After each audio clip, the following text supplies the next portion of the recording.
there, and you'll understand why soon. Anyway, let's get on and have a look at how she responds to comments. I thought the very first sentence was interesting. A month ago, I released a heart on the sleeve style of video. I could understand it if I was hearing it was a heart on the sleeve video, but a heart on the sleeve style of video, it's going from what seems to be the experience of her, the content creator, and then by the end of that sentence, we realize we're actually focusing on the viewer's experience, you know, because they are looking at the style of the video. So it then, I guess it makes me question, well, how genuine was the video? It was a heart on the sleeve style of video. Was it actually her speaking from her heart? Or did she just decide, I'm going to go for that style of video? Because it certainly opens the door to that question. And given how, you know, she's got this company that's called Wild Eye, she and her husband, they both run this company, and it's about YouTubers, and it's about matching up YouTubers with fans and enabling them to talk to the YouTuber one-to-one, presumably for a fee. So she's had experiences with YouTubers.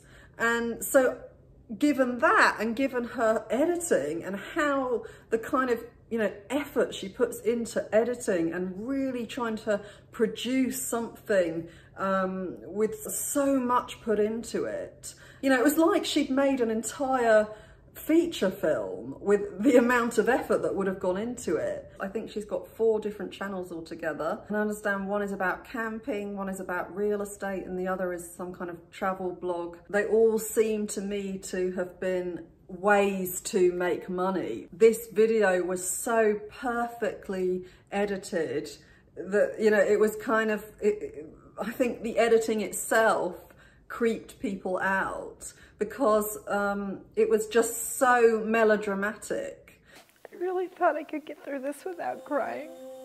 27% of American adults have cut contact with a family member. I think she did edit it because under another video, she was talking about how she really enjoys editing. I think she has since deleted that video. But so she presumably picked the music as well for the last video. It's probably gonna sound stupid, but I buy myself a present for Haley's birthday every year. It's like a consolation prize. Mother's Day 2021 also passed in silence for the very first time. I mean, she said in her last video that she thought she was going to be able to do this without crying. You know, she's wearing the same clothes. Chances went to 0, or you lost your job, or you couldn't pay the mortgage, or any of those things. That's when they disappeared. That's when they went on to the new supply. Not all the time, but usually. Now, having said these things, you made a pivotal decision in your life to research terms and to figure out what you were up against. And lo and behold, you discovered what narcissism was, or toxic behavior, whatever you want to call it. The point being there is when you figured it out, you probably dropped down to your knees or maybe curled up in a ball and wailed and cried and screamed and was like, oh my gosh, I can't believe this. This is verifying everything that I thought.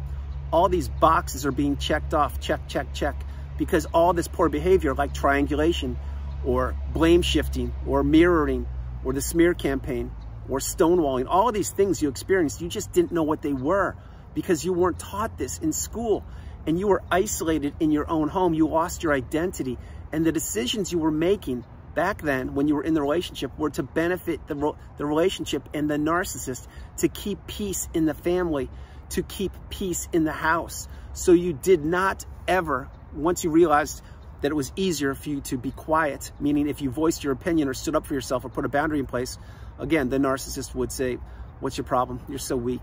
You're lame. Go get help. You need a therapist. I should have never married you. There are so many other people that want to be with me. What's your problem? Have thicker skin. The only person I have problems with is you. They would say things like that. So you get so beaten down, you realize when they ask you what restaurant you want to go to, you have 2 choices, very simple. Either A, you tell them where you want to go, and let's say that they say, no, I don't want to go there. Then you're like deflated, and you're like, really, again? Or they do go, and then they tell you that that restaurant was no good, the food wasn't good, the wait staff was horrible, they had to wait too long, the soup was cold, there were only 2 ice cubes in the water, not 3. So then what do? The other option is you be quiet and you say, hey, you can pick the restaurant, it's up to you. And then what happens? Then they say, you can never make a decision. What's your problem? I just gave you a perfect opportunity. You could pick whatever restaurant you wanted to. Why didn't you do it? You don't have a backbone. You're so weak. And then what would they do? They would pick the restaurant. And guess what? You would be sitting there right across the dinner table from them when they're on one of their 3 smartphones and they're triangulating you with the waitstaff, and you're scratching your head looking around the room saying, why are all these other couples want to take back? Now, although it was probably one of the most challenging days of your entire life, the day when everything came crumbling down, if you made it this far in the video, you understand that that was a pivotal day in your life. You see, if you had stayed in that relationship longer, could you have stuck it out maybe a few more months or years? Yes, you probably could have. But would it have benefited you? No, it would not have. The narcissist would have continued to press the gas pedal. They would have continued to watch every bit of your energy and your health and everything erode and become depleted. They would have lined up the new supply, and they would have glommed onto the new supply probably while you were in the relationship with them. That's probably what they did anyway, although we'll never know. Or maybe you do know, and if you do, drop comments below.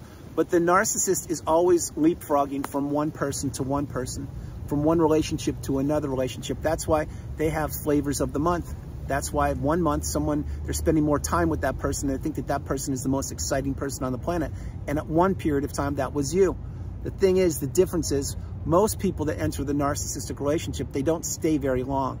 If you married the narcissist, or if you are a son or daughter of the narcissist or a sibling, that's a whole different ballgame. But if it was a romantic, let me rephrase this. If it was a friendship, usually these relationships don't last that long, because the friend will either A, turn out to be a toxic person themselves, or B, they'll wise up that they're being used and manipulated, and they'll disappear. Now, there are exceptions to that statement. But what I'm saying is, if you were married to the narcissist, as an example, there is a day when the whole thing came crumbling down, because your relationship was built on a house of cards. It was built on quicksand. It was not built on anything you thought it was. So when you took your vows, you most likely believed in them.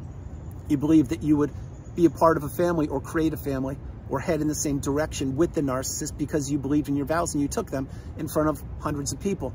Well, that's what you believed, and I'm certain that's what most, but probably not all people in the audience of your wedding believed also. You see, if you married the narcissist, their ability for something that they've said.